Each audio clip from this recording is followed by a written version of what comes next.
শুভ সন্ধ্যা বন্ধুরা।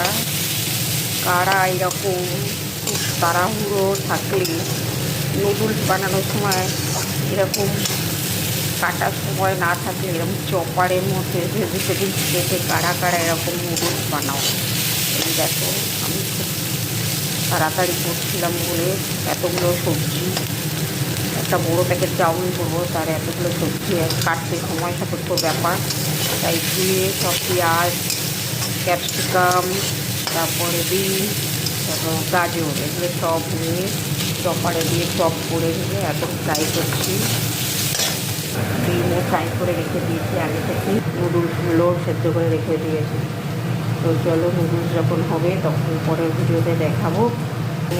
তোমরা কমেন্টে জানিও কারা কারা এরকম করে থাকো, নাকি আমি প্রথম। আমি আজ করে তো কাউকে দেখিনি যে নুডলস বানানোর সময় এইরকম ভেজিটেবলস দিয়েছি। আমি আগে একটা ভিডিও দেখিয়েছিলাম যে নুডলসের রাতের ডিনারে নুডলস খেয়েছি। সেই ডিনারেও কিন্তু আমি এরকম, যেহেতু রাতে খাবে, বাচ্চারা ভেজিটেবলস খেতে চায় না, তারা বেছে বেছে ফেলে দেয়। সেই জন্য আমি এই পন্থাটা অবলম্বন করেছি, যাতে চপারে দিলে সবজিগুলো একদম ছোটো ছোটো হয়ে যায় এবং এটা বেছে ফেলেও দিতে তারা পারবে না, সবই তারা খেয়ে নেয়। কিন্তু দেখেছি আমি যে স্লাইস করে করে কেটে দিলে, চপ করলে তারা কিন্তু বেছে বেছে ফেলে দেয়। সেই জন্য আমি এই পন্থাটা অবলম্বন করেছি এবং খুব জলদি মানে খুব তাড়াহুড়ো থাকলেও কিন্তু এটা করা এটা খুব সহজই আমার মনে হয়।